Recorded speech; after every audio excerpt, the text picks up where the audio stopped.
Howdy and hello, my name is Doe. Hope we're doing good, and at the moment I don't have much to do in Remnant 2. Today's video is going to be a quick showcase of a build with a gameplay in the background, and then talking about what I hope the game gets in the future. Transmogs, expeditions, a gauntlet mode, freaking cosmetics you can earn through gameplay of some kind, like actual challenges, bossing a boss and whatnot. So for the build, a quick speed run. I've discussed this kind of before. Archon with Chaos Gate.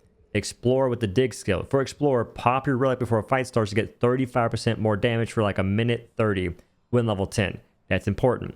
Omelet, House on the Sun, for the burn damage mostly because of our Star Shot Big Bang modifier. Then we got Bandit Fanatic. At the moment, you get insane damage when using this, and do not spec an Affliction for your traits. Trust me. Malevolence, 4D mod generation. You can't miss out on this, you need it. Singe Ring for extra damage, and then a Hane Crystal. If you don't have this crystal ring thing, a lot of people don't have it apparently, use Red Ring of Death and you're fine. You're cooking with Crisco, brother. Then we got the Star Shot with the Maelstrom. We got Krelax with Tainted Blade. You don't really use it too much, but when you do use it, it's a lot of mod generation, which can come in handy. Then Sparkfire, which is nice in this case because of the extra mod gen given Stone Malevolence. We got Hot Shot in there and Fetid Wounds. If there was a mutator that gave me fire or burn damage, I'd use that over Fetid Wounds. Although the wounds does give you corrosion. I think it makes the mobs have like reduced armor and take more damage. Then on our relic, Ruined Heart for mod generation. You don't really need this though. Go Shield Heart if you want to. With elemental damage, and mod and skill casting speed. The tricks on the right side.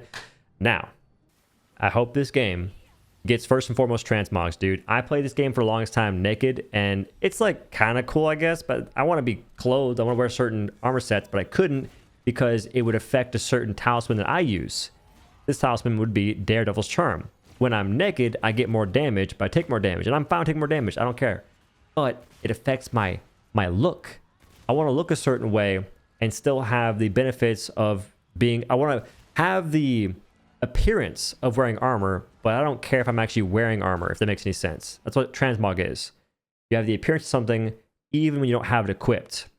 And that would mean I could be fashionable. I could look a certain way in the game that I want to look, but still get the benefits I'm looking for and have the detriments that come along with that.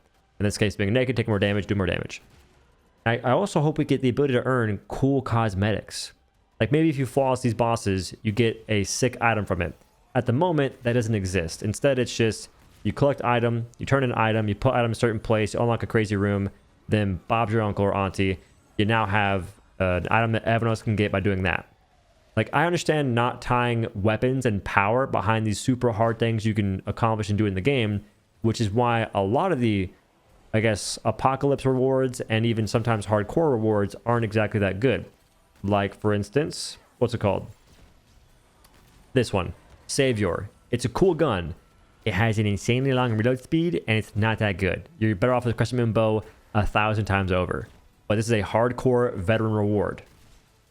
So, to, I guess, offset that, give people some sick cosmetics they can earn through challenges of some kind.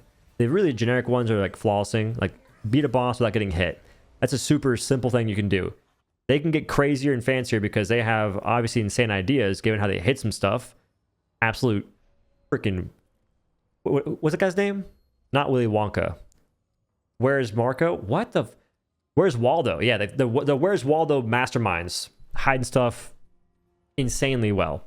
So they could get fancy with that if they want to, and that would just add a bit more stuff to do for everyone, and it'd be nice.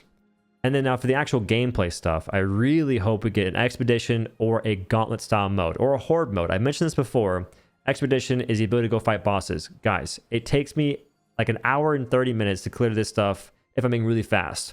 And what I mean by that is I fight bosses for maybe like a minute or two each fight if I'm like going crazy. If I fail a couple times, it takes longer, obviously. But I spend the majority of my time running through the game versus actually playing the game. That's what we're at. That's where we're at right now. And it's not the end of the world, but I just do wish that I could actually fight bosses more readily, and I didn't have to just spend my time running through the maps. And expeditions would be a lot like Dauntless, where you queue into a boss, get that boss, and they could even keep the affixes for that. I wouldn't care as much. What does suck at the moment is having to run through an entire zone and you get affixes you don't like. But that's a very minor thing. Affixes aren't a big thing, so don't focus on that too much. Now, gauntlet mode would be a lot of bosses back to back to back. Maybe make it so you can't change your build, and that way your goal is to try and use a certain build, and maybe it tells you what affixes the boss has, and you tailor it in that way. Like, man, I'm facing Kyra Reeves. I'm going to use this build, and I know the next boss is this guy with these affixes, so I'm going to take the bullet here, and I'll pop off in this case on like the next boss. That's more content. It's like there's more going on, and you're not really making anything new per se, because we already have the stones that teleport you to the stone, and the boss room's right there. We already have that. You just have them back to back to back, and it teleports you to the next one. You just TP the next one. I think that'd be sick. And then a horde mode would, like I said before in a previous video, let you use AoE builds. Let you build differently to try and handle a bunch of mobs. They're like maybe a little tanky, but not like bosses. They're just maybe more elite-ish.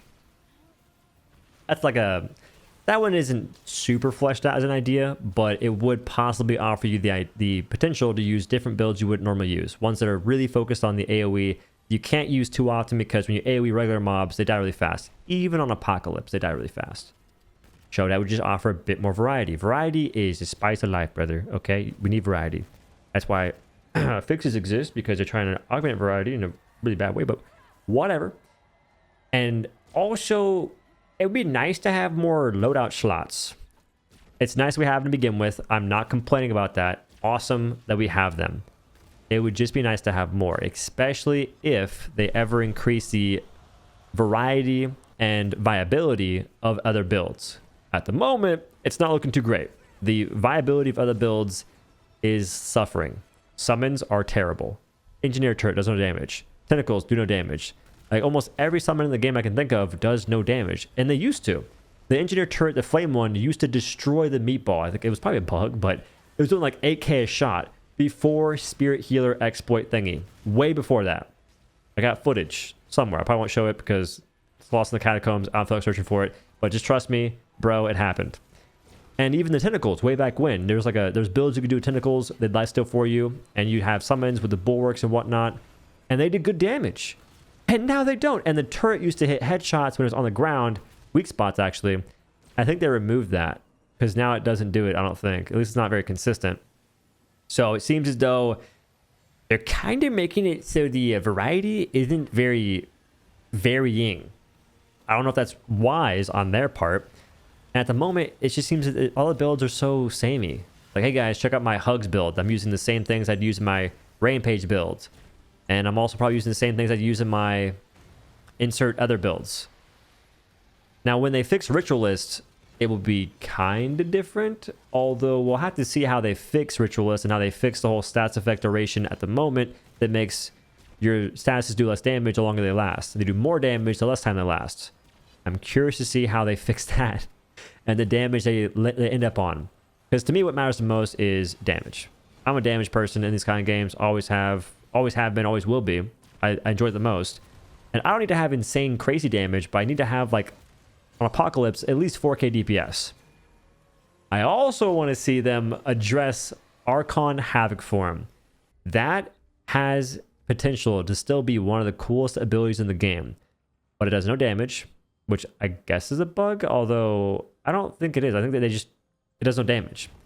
Sure, sometimes it doesn't hit folks, but even when you're actually hitting like target dummies, it does like 1.8k DPS, which is nothing for a 72-second cooldown.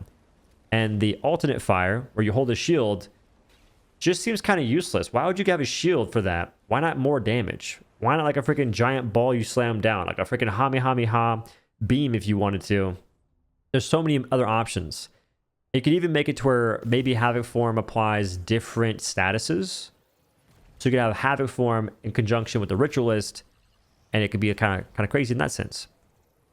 But I just want a bit more variety from the game. I've gotten so much worse from it though, so if we don't get the stuff I've asked for, it's not a big deal. I've gotten 515 hours playing this game. I don't plan on stopping anytime soon.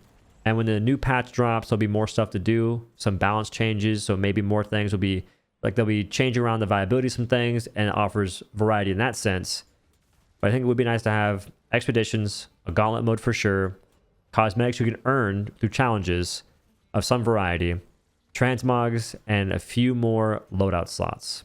Those 5 things are like the main stuff I'm looking for. And like I think number 1 actually for me would be more viability and I guess enjoyability, which is subjective, from builds. All in all though, Remnant 2 has done an amazing job. This game is better than Remnant 1, and I still really enjoyed Remnant 1. So this is not me complaining in a negative way at all. I love this game. I do.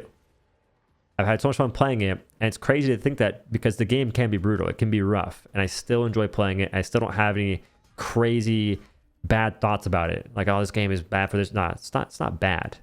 There's things I don't love, but overall, amazing game. So hopefully you liked the video. Thanks for watching. Have an amazing day.